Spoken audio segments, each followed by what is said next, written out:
فلسطین۔ میرے پاکستانیوں، بہت دردناک تکلیف دہ ثانیہ ہوا ہے ابھی پشاور میں، اور دہشت گردی کے اوپر پھر سے بات چیت شروع ہو گئی۔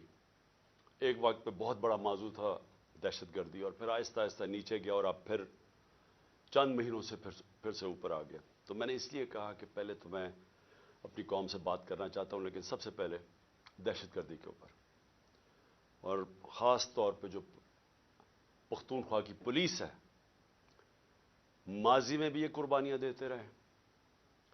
جب ہماری 2013 میں حکومت آئی تو تقریباً 700 پولیس والے شہید ہو چکے تھے، اور وہ میں اس کے اوپر ابھی بعد میں بات کروں گا۔ اور پھر ان کی قربانی دیکھ کے تو میں نے سوچا کہ آج میں اس موضوع کے اوپر بات کروں، کیونکہ مجھے افسوس سے کہنا پڑتا ہے کہ اتنا بڑا ثانیہ ہوا ہے اور اس کو پولیٹیکلی ایکسپلائٹ کیا جا رہا ہے، وہ جو میں ابھی آپ کو بعد میں بتاؤں گا۔ دیکھیے جی، ہوا کیا ہے، پاکستان کیوں اس جنگ میں پڑا ہے، یہ آپ سب کو سمجھنا ہے کہ اس کے پیچھے کیا ہوا کہ ہم پچھلے 20 سال سے ایک عذاب میں پڑے ہوئے ہیں، اور بیچ میں پیریڈ آیا کہ جس میں دہشت گردی بالکل نیچے آ گئی۔ لیکن یہ ہوا کیا تھا، میں ذرا اپنی قوم کی مائنڈ جن کو سمجھ ہے ان کو پتہ تو چلے کہ ہم یہاں پہنچے کیسے ہیں۔ دیکھیں، ہم نے افغان جہاد لڑی، ساری جو افغان جہاد تھی وہ پاکستان کے قبائلی علاقے سے لڑی گئی تھی، جو پرانا قبائلی علاقہ تھا۔ میں نے 1993 آج سے 30 سال پہلے ایک کتاب لکھی تھی پاکستان کے قبائلی علاقے کے اوپر، اور وہ میں سارے قبائلی علاقہ وزیرستان سے لے کے ساری ایجنسی سے ہو کے میں بجوڑ تک میں ٹریول کیا، میں نے اس کی تاریخ پڑھی، اور لہٰذا میں نے پھر وہ کتاب لکھی۔ لیکن جب میں وہاں قبائلی علاقے میں پھر رہا تھا تو تقریباً جتنے بھی میں حجرے جاتا تھا، زیادہ تر ان حجروں میں تصویر لگی ہوتی تھی ایک نوجوان کی، اور ہار اس کے گلے میں ڈالا ہوتا تھا۔ تو جب پوچھتے تھے تو وہ بڑے فخر سے کہتے تھے کہ اس نے شہادت لی ہے سوویت یونین ان کی جو فوجوں کے خلاف لڑتے ہوئے افغانستان میں۔ تو یہاں سے مجاہدین بھی جاتے تھے، جو باہر سے ہم نے القاعدہ جیسے گروپس کو بلایا تھا، لیکن یہاں کے لوگوں نے بڑی اس میں شرکت کی، قبائلی علاقے کے لوگوں نے۔ تو جب 2001 کے بعد جنرل مشرف نے فیصلہ کیا کہ ہم امریکہ کی جنگ میں شامل ہوں گے، میں یہ بار بار کہتا ہوں کہ یہ پروپیگنڈا سے کسی کی جنگ کو اپنی جنگ بنایا گیا۔ میں تب سے کہتا گیا ہوں کہ یہ ہماری جنگ نہیں تھی، اور اس کی دو وجوہات تھی۔ ایک، ہم نے پہلے کہا کہ افغانستان میں جو بھی فورن آکوپیشن ہوگی، اس وقت سوویت یونین تھی، ان کے خلاف لڑنا جہاد ہے۔ قوم نے بھی قبول کیا، ہم نے شرکت بھی کی، اور مجھے افسوس سے کہنا پڑتا ہے ہمیں پیسے بھی، ڈالرز بھی آئے اس سے۔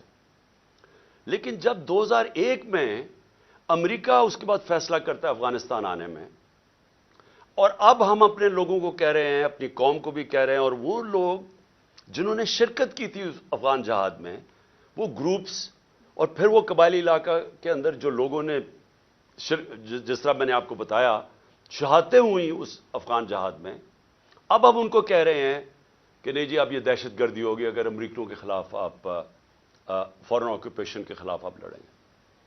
اس کا ایک سب کو پتا تھا کہ اس کا ایک بیک لیش آنا ہے، اس کا رد عمل آنا تھا۔ اور جب میری آپ سٹیٹمنٹس میں 2003 میں نیشنل اسمبلی میں بھی بولا، جب پاکستان نے فیصلہ کیا، جنرل مشرف نے اپنی پہلی دفعہ 1948 کے بعد جب قائد اعظم نے حکم کیا تھا کہ پاکستان کی فوج قبائلی علاقے سے واپس لے آؤ، یہ پہلی دفعہ جب مشرف نے فوج بھیجی وہاں 2003 میں، تو میں نے اسمبلی میں تقریر کی اور کہا کہ اگر آپ تاریخ پڑھ لیں قبائلی علاقے کی، اب کبھی یہ حماقت نہ کرتے، کیونکہ ہماری وہ فورس تھی وہاں، ہمیں کوئی فوج بھی نہیں رکھنے کی ضرورت تھی، وہاں پرامن علاقہ تھا، پاکستان سے بہت زیادہ قبائلی علاقہ پرامن تھا۔ جب فوج بھیجی وہاں سے ہمارے مسئلے شروع ہوئے۔ وہ لوگ ان میں سے جن لوگوں نے شرکت کی تھی جو سمجھتے تھے کہ یہ امریکہ نے بڑا غلط کیا ہے افغانستان میں آ کے، وہ لوگ ادھر بہت بڑی ایک غصہ آیا. ان کو تو نہیں آپ کنونس کر سکتے کہ اب یہ جہاد نہیں دہشت گردی ہے. 2002 کا الیکشن ہوتا ہے، اور اگر کسی کو شک تھا کہ یہ سارا جو پشتون علاقہ ہے یہ بڑا ناراض تھا کہ امریکہ جب افغانستان گیا، تو سارے 2002 کے اندر پشتون علاقے نے ایم ایم اے کو ووٹ دی، کیونکہ ایم ایم اے واحد پارٹی تھی جو کہہ رہی تھی کہ بہت برا ہوا. دوسرا خیر میں تھا، میری تو پارٹی چھوٹی سی تھی. ہم کہتے رہے اور یہ ایم ایم اے بھی کہتے رہے کہ یہ بڑا غلط کیا امریکہ نے، کیونکہ افغانستان کے لوگوں کو کلیکٹو پنشمنٹ دینے کی کیا ضرورت تھی. القاعدہ ایک گروپ تھا، لیکن ایک پورے قوم کو سزا دینا تو ایک بڑا ایک اس کے خلاف پاکستان کے اندر بھی بڑا عوام نے یہ پسند نہیں کیا، اور کافی غصہ تھا لوگوں میں، خاص طور پہ پشتون بیلٹ میں، کیونکہ وہ انہوں نے کنیکشن جو پشتون اس طرف ہے اور اس کا دوسری طرف قبائلی علاقے کا تو بارڈر ہی کوئی نہیں ہوتا تھا، ڈیورن لینڈ تو تھی کچھ نہیں، تو وہاں سے تو آمد و رفت رہتی تھی دونوں طرف. تو اس کا ایک ری ایکشن آیا، اور ری ایکشن عوام نے پشتونوں نے بتا دیا 2002 میں کہ وہ اس جنگ کے خلاف ہے. انہوں نے ایم ایم اے کو ووٹ دی، کیونکہ دونوں پارٹیز تو ڈرتی ہیں، بات ہی نہیں کرتی تھی امریکہ کے خلاف. یہ تو امریکہ کو اپنا وہ آقا مانتی ہیں، تو یہ تو بولی نہیں. تو جو بول رہی تھی پارٹی ایم ایم اے، ان کو قوم نے ووٹ دی، سارے پشتونوں نے. تو پتہ چل گیا کہ قوم کدھر کھڑی ہے. اب وہاں سے شروع ہوئی، جیسے جیسے ہم پڑھتے گئے امریکہ کی جنگ میں، وہ پھر وہاں دہشت گردی اس کا ری ایکشن آتا گیا. انہوں نے پاکستان کے خلاف جو پھر پہلی دفعہ 2004-05 میں ہم نے ٹی ٹی پی کا نام سنا. یہاں تو کوئی ملیٹنٹ طالبان نہیں تھے. جو جنگ لڑی تھی، جو اس طرف مجاہدین اور طالبان نے انہوں نے لڑی تھی سوویٹس کے اگینسٹ، تو یہاں تو کوئی ملیٹنسی نہیں تھی. تو آہستہ آہستہ پاکستان میں یہ دہشت گردی اور ملیٹنسی بڑھتی گئی. اور مجھے افسوس سے کہنا پڑتا ہے کہ میری طرح کے لوگ جب کہتے تھے کہ یہ بڑا غلط ہو رہا ہے، پاکستان کو نقصان ہو رہا ہے، مجھے طالبان خان کہا گیا. میں جب وہ امریکنوں کی جو افغانستان میں وہ کر رہے تھے، اس کو بار بار میں کہتا گیا کہ کوئی ملٹری سولوشن نہیں ہے، کیونکہ افغانستان کی اگر آپ تاریخ آپ پڑھ لیں تو آپ کو پتہ چلے گا کہ وہ کسی باہر والے کو ایکسیپٹ کرتے ہی نہیں ہیں. تو ادھر بھی کہتے گئے، تو وہاں اینٹی امریکن کا اور ہر قسم کی باتیں کی گئی. لیکن جو لوگ اس علاقے کو جانتے تھے، سب کو پتا تھا کہ یہاں جتنا آپ ادھر پڑھیں گے، ادھر مشکلات ملک کے لیے بڑھتی جائیں گی. اب میں آتا ہوں کہ یہ پھر فاسٹ فارورڈ کر لیں. اچھا، اس سے پہلے میں کہوں گا ڈرون اٹیکس ہونے شروع ہو گئے، اور یہ 2006 سے ڈرون اٹیک 4 سے 5 سے آہستہ آہستہ بڑھتے گئے. ڈرون اٹیکس کیا ہوتا تھا کہ وہاں جا کے اٹیک کرتے تھے قبائلی علاقے میں، وہاں زیادہ تر بے قصور لوگ مارے جاتے تھے. وہ کیا بدلہ کس سے لیتے تھے؟ وہ آ کے پاکستان کی سیکورٹی فورسز، پولیس کے خلاف بدلہ لیتے تھے. تو اس لیے میں نے ایک بہت واحد پولیٹیکل پارٹی جس نے ڈرونز کے خلاف دھرنا کیا، ہم نے پوری کیمپین کی، وزیرستان مارچ کی دھرنوں کے خلاف، یہ ڈرون اٹیکس کے خلاف. باقی یہ پارٹیز چپ کر کے بیٹھی ہوئی تھی اور ڈرتے تھے. آپ کو پتا ہے ان کے تو پیسے باہر پڑے ہوئے ہیں، تو وہ تو ڈرتے ہیں بولتے ہوئے. جب آپ کی دولت وہاں باہر پڑی ہو تو خوف آتا ہے ان سے. اس کے بعد کیا ہوا؟ ہماری گورنمنٹ آ گئی، پختونخوا میں گورنمنٹ آئی 2013 میں. ہماری پولیس بری طرح ان کی کیجولٹیز ہوئی تھی، وہ ڈیمورلائز تھی. ہم نے پولیس کے اوپر پوری ریفارمز کی گئیں. آئی جی درانی صاحب کو ہم نے یہاں سے لے کے گئے مرحوم، وہ آئے وہاں. ہم نے پولیس کو ریفارم کیا، پولیس کمانڈوز کی ٹریننگ کروائی، پہلی دفعہ پولیس کمانڈوز کو ڈیولپ کیا. اور ادھر سے پھر فائٹ بیک ہوئی، اور پختونخوا کی جو پولیس تھی وہ پھر کھڑی ہوئی اپنے پیر پہ. اور اتنی قربانیوں کے باوجود انہوں نے ان کے اینڈ میں دیکھیں کہ ساری قوم کھڑی ہوگی پختونخوا کی پولیس کے ساتھ، کیونکہ انہوں نے پھر قربانیاں دی اور روکا دہشت گردوں کو. لیکن اصل میں دہشت گردی لڑی جاتی ہے انٹیلیجنس ایجنسی سے، اور قوم کی سیکورٹی فورسز لڑتی ہے. اور قوم کی سیکورٹی فورسز نے اینڈ میں قربانیاں دی. پتہ نہیں 6000 ہمارے فوجی شہید ہو گئے، اور ٹوٹل پاکستان کی 80,000 پاکستانی اس جنگ میں ہلاک ہوئے. اب آ جائیں 2018 میں ہماری گورنمنٹ آ جاتی ہے. ہم فیسیلیٹیٹ کرتے ہیں افغان طالبان کے ساتھ بات چیت اور امریکن اور افغان طالبان کے بیچ میں بات چیت. ہم کوشش کرتے ہیں کیونکہ ہمارا انٹرسٹ تھا وہاں امن ہوگا تو پاکستان میں اس کا فائدہ ہوگا. کیونکہ اس وقت جو پچھلی افغان گورنمنٹ تھی وہ پرو پاکستان نہیں تھی, وہ پرو انڈیا تھی, اور وہ حکومت ہمیں کوئی ہیلپ نہیں ملتی تھی. جب یہاں پاکستان سے تین گروپس آپریٹ کر رہے تھے, افغانستان اٹیک کرتے تھے تو وہ نہیں روکتے تھے. تو ہم نے پوری کوشش کی پہلے بات چیت کروائیں تاکہ امن ہو افغانستان میں. پھر ہم نے کوشش کی افغان گورنمنٹ کو اور طالبان کو اکٹھا بٹھانے کی, وہ ہم فیل ہو گئے, انہوں نے نہیں مانا. لیکن ہم نے کوشش کی, ہم نے دونوں اس گورنمنٹ سے بھی بات کر رہے تھے. میں گیا بھی کابل جب پریزیڈنٹ غنی تھے, تو صرف کوشش کی کہ ہم کسی طرح یہاں امن پیدا کریں.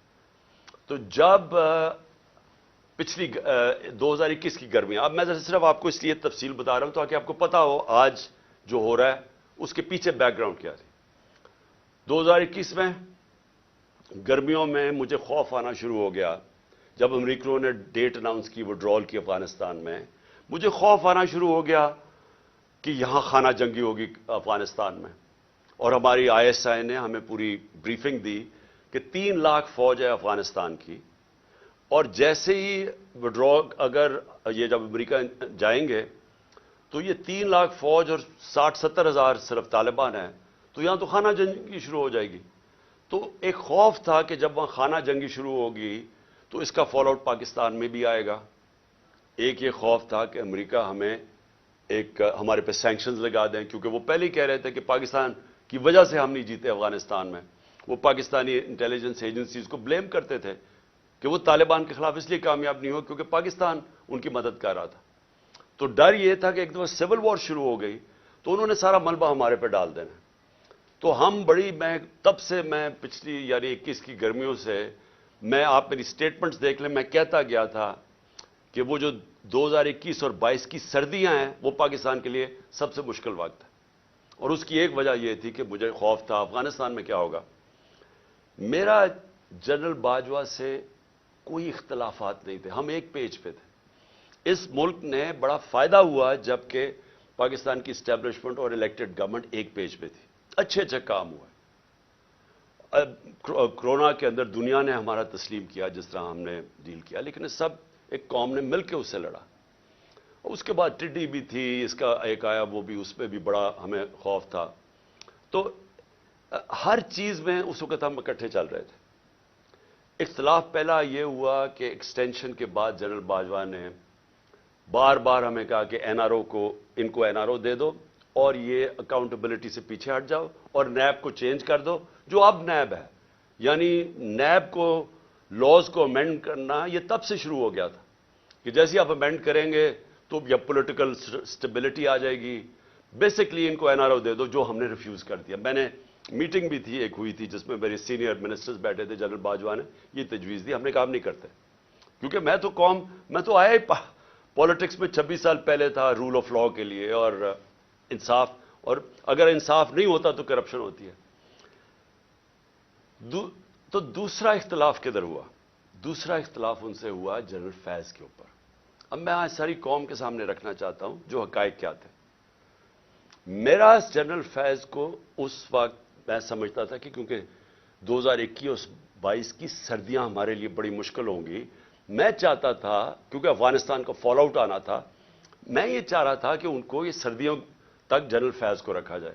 کیونکہ اگر سب سے مشکل ٹائم ہے تو جو سب سے ایکسپیرینسڈ آپ کا انٹیلیجنس کا چیف ہے اس کو ہونا چاہیے, آپ کا بیسٹ کھلاڑی ہونا چاہیے.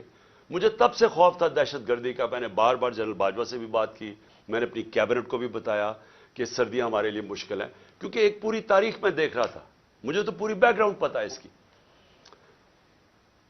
اللہ نے کرم کرنا تھا ایک طرح ہمارے اوپر بھی اور افغانستان کے لوگوں کے اوپر کہ وہ جو امریکن جو ٹرین کیا ہوا تھا افغان فوج اس نے ہتھیار ڈال دیے. پریزیڈنٹ غنی ملک سے چلا گیا افغانستان سے, ایک دم طالبان کی گورنمنٹ آ گئی, کوئی خانہ جنگی سے یہ سارا خطہ بچ گیا. اس نے آپ کو اندازہ نہیں کہ پاکستان کے اوپر کتنا فائدہ ہوا اس کا. اگر خدا نہ خواستہ خانہ جنگی شروع ہو جاتی ہمیں سب سے بڑا نقصان ہونا تھا. اللہ نے کرم کیا، افغانستان کے لوگوں پہ ہمیں بھی بچا لیا۔ اب اس کے بعد کیا ہوا؟ پاکستان، کیونکہ ہم نے دعا کے ڈائلاگز جو امریکن اور طالبان کے تھے، ہم نے سب سے زیادہ اس میں پروموٹ کیا، اس کے اندر ہمارا سب سے بڑا کام تھا۔ تو ایک جو گورنمنٹ سب سے پہلے جس کے سب سے اچھے تعلقات تھے افغانستان میں، وہ پاکستان تھا، اور جو دنیا نے ایکنالج کیا کہ جو ایویکویشن ہوئی افغانستان میں، اس میں پاکستان نے سب سے بڑا رول پلے کیا، کیونکہ ہمارے تعلقات اچھے تھے۔ اور پھر شاہ محمود قریشی کو میں نے وہاں بھیجا، انہوں نے ان سے میٹنگز کی۔ ہماری کوشش یہ تھی کہ 2500 کلومیٹر کا ہمارا بارڈر ہے افغانستان کے ساتھ، ہمارے تعلقات اچھے ہوں گے تو یہ جو 3 قسم کے دہشت گرد پاکستان میں آپریٹ کر رہے تھے، BLA، TTP اور پھر ISIL، تو ہماری کوشش یہ تھی کہ ہم ان کے ساتھ اگر وہاں سٹیبل گورنمنٹ آ جائے تو پاکستان بچ جاتا ہے دہشت گردی سے۔ OIC کی منسٹرز کی میٹنگ کروائی غالباً دسمبر میرے خیال میں 2021 میں، افغانستان کو ٹاپک رکھا، دنیا کو بتایا کہ افغانستان کی سٹیبلٹی ضروری ہے، جس میں ایک ہم نے اپنی وجہ بتائی کہ پاکستان میں دہشت گردی کنٹرول کرنے کے لیے سٹیبل افغانستان ضروری ہے۔ کانفرنس کروائی۔ اس کے بعد کیا ہوا کہ اس کے بعد بدقسمتی سے رجیم چینج آ گئی اور ہماری گورنمنٹ کو ہٹایا گیا۔ جب ہماری گورنمنٹ کو ہٹایا گیا تو اس سے پہلے ہماری میٹنگ ہوئی، میں نے جنرل باجوہ اور ISI چیف تھے، اب مجھے یہ نہیں یاد کہ اس وقت جنرل فیض آ گئے تھے یا یہ جنرل ندیم تھے، لیکن جنرل باجوہ تھے، اور میں نے اور ہم نے بیٹھ کے گفتگو کی کہ اب جب اپنی افغانستان میں ایک پرو پاکستان گورنمنٹ ہے، یعنی اینٹی نہیں ہے، کیونکہ غنی ایڈمنسٹریشن تو پاکستان کے خلاف تھی، جب وہ آ گئی ہے تو ہمیں کوشش کرنا چاہیے۔ اب جب طالبان انہوں نے بھی کہہ دیا کہ اب ہم ان کو واپس بھیجنے لگے ہیں، اب 30 سے 40 ہزار طالبان فائٹرز اور ان کی فیملی افغانستان میں تھی۔ تو ہماری میٹنگ ہوئی اور ہم نے سوچا کہ اب ان کو کیا کرنا ہے۔ انہوں نے وہ کہہ رہے ہیں کہ پاکستان آئے اب یہ واپس، اور وہ بیچ میں بھی پڑھنے لگے تھے کہ ہم کسی طرح بات چیت میں بھی وہ فیسیلیٹیٹ کریں۔ اب ڈسکشن یہ ہوئی، کیونکہ یہ جو سیکیورٹی ایشوز ہیں وہ تو ہم بات کر، جب ہماری بات ہوئی تو دو ہمارے، خاص طور پہ 2 کی میں بات کر رہا ہوں، 3 جو ایک اور ہمارے بیوروکریٹ تھے جن کو قبائلی علاقے کا اندازہ تھا، جو سرو کر چکے تھے، اور ہمارے نور الحق قادری صاحب جو خیبر ایجنسی سے تھے، اور مراد جس نے ساری جو سوات کے اندر پورا آپریشن ہوا تھا طالبان، تو انہوں نے بیٹھ کے بڑا خدشہ بتایا کہ دیکھیں جب وہ آئیں گے تو ان کی سیٹلمنٹ کیسے ہوگی، کیونکہ بڑا مشکل ہوگا، لوگوں کی دشمنیاں ہیں، قتل کیے ہوئے ہیں آپس میں، اور انہوں نے طالبان نے، تو وہ بڑی تشویش تھی۔ تو یہ فیصلہ کیا گیا کہ ہمارے جو قبائلی علاقے کے MNAs اور وہ بیٹھ کے ہماری سیکیورٹی فورسز فیصلہ کریں گی کہ ان کو ریہیبلیٹیٹ کیسے کرنا ہے۔ یہ بھی سوچا کہ ان کے لیے پیسے خرچ کریں گے، کیونکہ 2 ہی ہے نا، یا ہم ان کو مار دیں ساروں کو کھڑا کر کے، اور یا پھر ان کو سیٹل کریں اور ان سے کوئی اگریمنٹ کریں، یہ اس کے علاوہ تو تیسرا کچھ نہیں تھا۔ تو ہم نے ان سے یہ بات ہوئی، اور وہ بدقسمتی سے بات آگے بڑھی نہیں، کیونکہ اور چیزیں آ گئیں، اور آپ سب جانتے ہیں رجیم چینج کے اندر اور چیزیں آ گئیں۔ اس کے بعد ہماری گورنمنٹ چلی گئی۔ 2022 کی جون کے اندر ملاکنڈ کے اندر مسئلہ آ گیا، سوات کے اندر ایک دم طالبان کی وہاں کوئی آیا، اور وہ عوام کھڑی ہو گئی، ان کو بڑا کہ پھر سے وہی حال ہونے لگا جو کہ پہلے تھا، جدھر سوات کے لوگوں نے بڑی مشکل وقت گزارا۔ تو تب تشویش ہوئی، اور میں نے جون کے اندر پھر میٹنگ کی اپنے پختونخوا کے MNAs اور MPs کے ساتھ، KP ہاؤس کے اندر اسلام آباد میں میٹنگ کی، اور ان کو سب خدشہ تھا کہ یہ ایک نیا فینومینا پھر آ رہا ہے، یہ جو طالبان آ رہے ہیں وہاں سوات کے اندر جو ہو رہا ہے، اور پھر لیٹرز لوگوں کو آنے شروع ہو گیا کہ پیسے کے، اور پھر ہمارا ایک MP تھا اس کو گولیاں لگیں وہاں دیر کے اندر۔ تو سب سے میٹنگ ہوئی اور ان کو خوف تھا کہ یہ ہو کیا رہا ہے، اور پھر ہم نے، کیونکہ ہماری گورنمنٹ تھی KP میں، ہم نے انہیں کہا کہ آپ بات کریں وہاں کے کور کمانڈر سے، اور کوئی اگریمنٹ کریں کہ یہ کیا ہو رہا ہے، یہ فینومینا کیا ہے، کیونکہ سمجھ نہیں آ رہی تھی۔ لیکن اس گورنمنٹ نے کوئی ان کو سمجھ نہیں تھی کرنا کیا ہے، نہ ہی ان کی کوئی توجہ تھی وہاں۔ انہوں نے جب جون میں وہاں سے خدشہ ہوا کہ یہ ہو رہا ہے، یہ کیا فینومینا ہے، کیونکہ بارڈر تو گورنمنٹ کے ہاتھ میں نہیں ہے پختونخوا کے. تو ان کے اندر کوئی کسی کو نہ سمجھ تھی نہ کسی کا انٹرسٹ تھا. عجیب عجیب سی ان کی مزاحیہ سٹیٹمنٹس آئیں اور وہ ایشو وہیں کا وہیں رہ گیا. اب یہ ایشو آہستہ آہستہ بڑھنا تھا اور اب جدھر یہ پہنچ گیا ہے مجھے اب ہوا کیا. جب پولیس پہ جب یہ اٹیک ہوا مسجد کے اندر تو ابھی وہ لوگ وہ بیچارے جو میں پھر سے آج سب کے سامنے ہم سب کو تکلیف ہے کہ جو جس طرح کی ہم نے وہ سینز دیکھے ہیں اور جس طرح وہ پولیس والوں کے اوپر ایک غصہ اور ایک غم طاری ہوا تھا وہ ہم نے دیکھا سب نے. تو سوال ابھی یہ پوچھا جائے کہ گورنر کے پی نے ابھی تو لوگوں قبروں میں دفن بھی نہیں کیا, ابھی تو لوگ تکلیف میں ہیں, ابھی تو انالیسس ہی نہیں ہوا کہ یہ ہوا کیا ہے. گورنر کے پی خط لکھ دیتا ہے کہ جی الیکشن کو ڈیلے کیا جائے, ملک صوبے کا صورتحال ٹھیک نہیں ہے. اب میرا یہ سوال ہے کہ جو لوگ یہ اب سمجھ رہے ہیں کہ یہ جو دہشت گردی بڑھائی جا رہی ہے اور جو پہلے سے بھی یہ پی ٹی آئی کی گورنمنٹ کے خلاف ہے اور یہ الیکشنز کو متاثر کر رہی ہے اور یہ الیکشنز ڈیلے کرنے کے لیے, تو گورنر نے تو خط سے یہی اسی طرف لوگوں کو جس کا نہیں بھی سوچتا وہ ادھر چلی گئی ہے. کیا یہ عقل ہے کہ جب تک آپ نے پوری طرح دیکھا ہی نہیں اور پتہ ہی نہیں آپ کو سیکیورٹی سچویشن کیا ہے, سیدھا بیٹھ کے کہہ دیا کہ الیکشن ڈیلے کرو. جو پرو گورنمنٹ کے تجزیہ نگار ہیں وہ بھی شروع ہو گئے کہ جی الیکشن ڈیلے کیا جائے. تو کچھ تو سوچ لیں کہ لوگوں کے اندر جدھر پہلے خدشات ہیں, ایک ٹرسٹ ڈیفیسٹ ہوا ہے کے پی کے اندر. پختونخوا کے لوگوں کو اعتماد چلا گیا ہے کہ یہ دہشت گردی ہے کیا. ہم سب جانتے ہیں کہ پی ٹی ایم کے کیا نعرے ہیں, اور جب پہلے سے خدشے ہیں تو یہ گورنر سٹیٹمنٹ دے رہا ہے کہ جناب الیکشن ڈیلے کر دیں. تو میرا سب سے بڑا سوال اب یہ ہے کہ آج میں اس گورنمنٹ اور ان کے لوگوں سے پوچھنا چاہتا ہوں کہ جو ہمیں ذمہ دار ٹھہرا رہے ہیں, میں یہ پوچھنا چاہتا ہوں کہ میں اس کا تو جواب دے سکتا ہوں جب ہم اقتدار میں تھے. جب ہم اقتدار میں نہیں ہیں یہ کہنا کہ کیونکہ اس دور میں انہوں نے یہ کیا تو آج یہ ہو گیا. سوال یہ ہے کہ ہمارے دور میں کیوں نہیں ہوا. 2013 سے ہماری گورنمنٹ تھی پختونخوا جو سب سے بڑا صوبہ جو تباہی میں تھی. 2013 سے 18 تک ذرا دہشت گردی دیکھ لیں کہ پختونخوا میں کتنی ہوئی ہمارے دور میں, اور 2018 سے اب تک ہماری جب گورنمنٹ تھی مجھے یہ بتا دیں کتنی دہشت گردی تھی. تو آج ہمیں یہ کہا جا رہا ہے کہ جناب وہ کیونکہ انہوں نے پتہ نہیں کیا کیونکہ آج دہشت گردی بڑھ گئی. یہ بالکل اس لیے ہے, اسی طرح ہے جس کے اوپر ابھی میں اس کے بعد آؤں گا کہ جناب انہوں نے پتہ نہیں آج جو معاشی بحران آ گیا اور جو تباہی مچ گئی ہے پاکستان میں, جو لوگوں کی امید ہی ملک سے چلی گئی ہے, جو معاشی حالات ہیں, تو وہ کہہ رہے ہیں کہ جی وہ ہماری وجہ سے ہوا ہے. ہم اس کے ذمہ دار ہیں جو ہمارے دور میں ہوا ہے.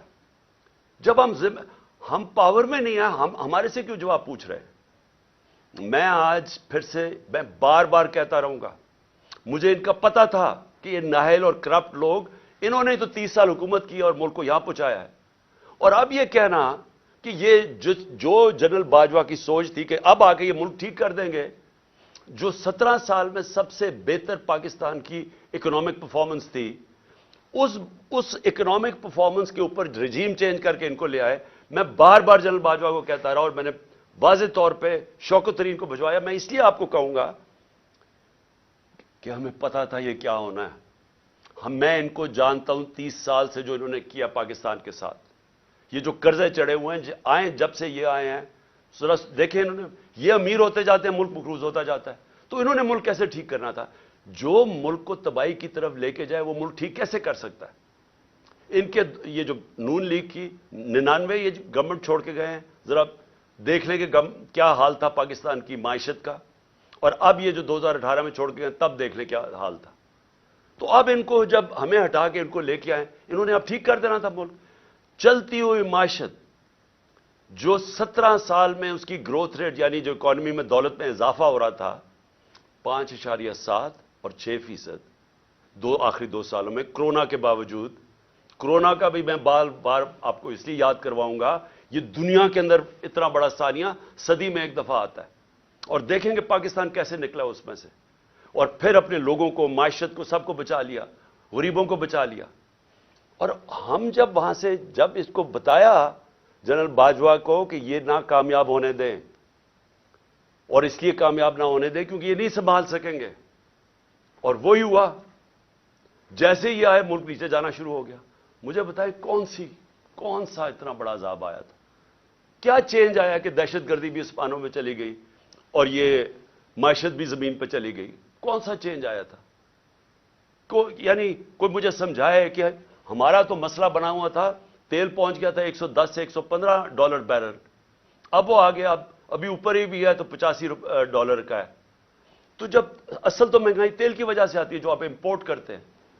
تو ہم نے تو جو انرجی کی قیمتیں وہ بھی اوپر گئیں, کموڈٹی سپر سائیکل جس کو کہتے ہیں اس کو بھی گزارا. 2.5 سال ہم IMF کے نیچے تھے, IMF کے پروگرام سے بھی گزرے.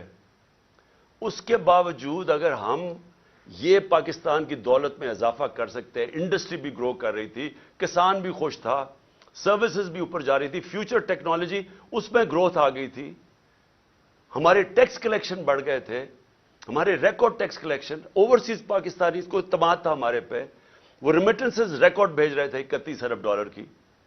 تو یہ آتے ساتھ ہی آج نیچے کیسے پہنچ گئے؟ یہ ہونا ہی تھا. اور میں آپ کو صرف یہ بتانا چاہتا ہوں کہ آج ہم کدھر جا رہے ہیں. میرے سے وہ چیزیں پوچھیں جب میں اقتدار میں تھا. اگر یہ نہ ہٹاتے پھر ہم ذمہ دار تھے. اگر یہ نہ سازش کر کے, یہ جو شہباز شریف اب بولتا پھرتا ہے, کیوں آپ نے سازش کی تھی کہ اگر آپ کو اتنا خوف تھا, ہماری تیاری نہیں تھی, ملک کے حالات بہت برے تھے, ہمیں رہنے دیتے. 1 سال, 1.25 سال, 1.5 سال رہ گیا تھا, ہم ذمہ دار تھے. پھر ہم اس کے ذمہ دار کیسے ہو جو آپ آ کے ملک کا بیڑا غرق کر کے رکھ دیا ہے, ہر طرح ملک نیچے لے گئے ہیں. مجھے یہ ذرا یہ سمجھائیں کہ 90 روپیہ گرا ڈالر کے مقابلے میں, 90 روپے. کیا اس کے ہم ذمہ دار ہیں؟ یعنی کیا آپ مجھے صرف یہ سمجھا دیں کہ یہ جسٹیفائی کیسے کرتے ہیں کہ 90 روپے ڈالر کے مقابلے میں کم ہو گیا؟ 90 روپے پاکستان کی دولت, لوگوں کے پیسے کے اندر کمی آ گئی ہے. یعنی جب آپ ڈالر اوپر جاتا ہے تو آپ کے روپے کی جب قیمت نیچے جاتی ہے تو آپ کی خریدار کی قیمت نیچے چلی جاتی ہے. اس سے جو چیز آپ باہر سے امپورٹ کرتے ہیں وہ سب مہنگی ہو جاتی ہیں. اور اس کا جب اثر آئے گا, جب 90 روپے آپ گراتے ہیں, آپ گرتا ہے کہ آپ کی نااہلی کی وجہ سے, اس کا اثر کدھر آ رہا ہے؟ ہر شعبے پہ اس کا اثر آ رہا ہے. سب سے پہلے مہنگائی. آج لوگوں کا سب سے بڑا مسئلہ مہنگائی بن چکا ہے. لوگ, تنخواہ دار لوگ آج سوچتے ہیں کہ ان کی تنخواہ میں کیسے گزارا ہوگا, اور ابھی پوری مہنگائی آئی نہیں ہے. ابھی تو اثر, یہ جو آخری 35 روپے گرے ہیں, ابھی اس کا اثر نہیں آیا. ابھی تو جو پٹرول اور تیل کی قیمتیں بڑھی ہیں, جو انہوں نے پٹرول اور ڈیزل بڑھایا ہے 35 روپے لیٹر, ابھی یہ اور بڑھنا ہے, کیونکہ جو روپیہ گرا ہے اس کا ابھی آپ کو اثر آئے گا, کیونکہ جو باہر سے چیزیں مہنگی ہوں گی. اور یہ کیسے مجھے بتا سکتے ہیں کہ 16 ارب ڈالر کے ریزرو چھوڑ کے گئے تھے, آج 3 ارب ڈالر کے تقریباً رہ گئے. تو کیا اس کی 9 مہینے میں یہ ہوا ہے؟ تو پھر سے میں کہتا ہوں, کون سی قیامت آئی تھی کہ ملک کو یہاں پہنچا دیا؟ اور میں عوام کو بتانا چاہتا ہوں کہ ابھی جو مہنگائی ہے ہمارے دور میں, جو کہ عوام کو, لوگوں کو افیکٹ کرتی ہے, اسے کہتے ہیں سینسٹیو پرائس انڈیکس. کھانے پینے کی چیزیں جو گھروں میں, آپ کی کچن میں, آپ کو جو عام لوگ, جو سفید پوش, جو تنخواہ دار, جس کو لوور مڈل کلاس کہتے ہیں, جو مزدور ہیں, ان کو سب سے زیادہ افیکٹ کرتی ہے, جس کو کہتے ہیں SPI سینسٹیو پرائس انڈیکس. ہمارے دور میں 16% تھی, آج وہ پہنچ گئی ہے تقریباً 40%, اور یہ رکنے نہیں لگی, کیونکہ ابھی اس کا پورا اثر آیا نہیں ہے جو روپیہ ہمارا اتنی تیزی سے گرا ہے. اس کا مطلب چیزیں جب اور مہنگی ہوتی جائیں گی, یہ لوگوں کے لیے اور مہنگائی بڑھتی جائے گی. اس کے بعد یہ صرف یہ تیل اور ڈیزل نہیں بڑھا، اور اس کا بھی اثر آئے گا. گیس بڑھنے والی ہے، بجلی بڑھنے والی ہے. بجلی یہ دگنی کر چکے ہیں، ہمارے جانے کے بعد دگنی اس سے زیادہ بڑھنے والی ہے. اور جو ہمارے قرضے ہیں، 9 مہینے میں ہمارے قرضے کتنے بڑھے ہیں؟ 10,000 ارب روپیہ. 10 ٹریلین روپے ہمارے قرضے بڑھ چکے ہیں جب سے یہ آئے. اور انہوں نے کیا کیا؟ ایک کارنامہ کیا، اپنے سارے کرپشن کے کیسز ختم کر دیے. عوام کا انہوں نے جو حال کیا وہ آپ سب کے سامنے ہے. عوام کو دھکیل دیا ادھر جدھر 8 لاکھ ہمارے پروفیشنلز ملک چھوڑ کے چلے گئے ہیں، امید کھو بیٹھے ہیں. عوام ادھر پسی ہوئی ہے، اور انہوں نے 1100 ارب روپے کے اپنے کرپشن کیس ختم کیے. ان کو نہ فکر تھی دہشت گردی کی، نہ انہوں نے اس کے اوپر ٹائم لگایا. معیشت کی ان کو سمجھ نہیں تھی، اور یہ جو ان کی نااہلی تھی وہ سامنے آ گئی ہے.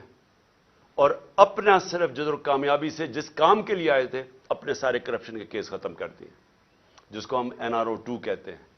جو ملک سے ایک غداری کی تھی جنرل مشرف نے، جب ان کی چوروں کی بڑی چوری معاف کی تھی 2008 میں، اور ایک یہ دوسری جنرل باجوہ نے یہ جو ان کو NRO2 دیا ہے، یہ سب سے بڑی غداری ہے کہ آج دروازے کھول دیے ہیں بڑی چوری کے، وائٹ کالر کرائم کے دروازے کھول دیے ہیں. کیونکہ نیب تو انہوں نے ختم کر دی ہے، FIA ختم کر دی ہے. ان کا صرف کام ہے سیاسی انتقام لینا. اور میں جو تیسری آج چیز بات کرنا چاہتا ہوں، 3 چیزوں پہ میں نے آج بات کرنی تھی. پہلے دہشت گردی پہ کہ وہ ہمیں ذمہ دار ٹھہرا رہے ہیں، اور دوسرا یہ معیشت پہ وہ نیچے گئے، وہ ہمیں ذمہ دار ٹھہرا رہے ہیں. نہیں اتنی سازش کرنی تھی، اگر نئی کیپبلٹی تھی تو نہ کرتے.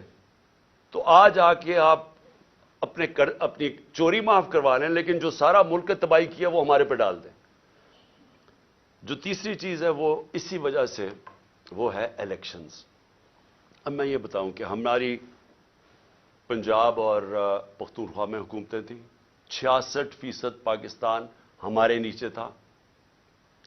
ہم نے پہلی دفعہ اس ملک کی تاریخ میں اپنی 2 گورنمنٹس کو ڈیزالو کیا، اپنی گورنمنٹس چھوڑی. ہم نے کیوں چھوڑی؟ اب ہمیں کوئی ضرورت نہیں تھی، کسی نے بندوق نہیں رکھی تھی ہماری گورنمنٹ کرانے کے لیے.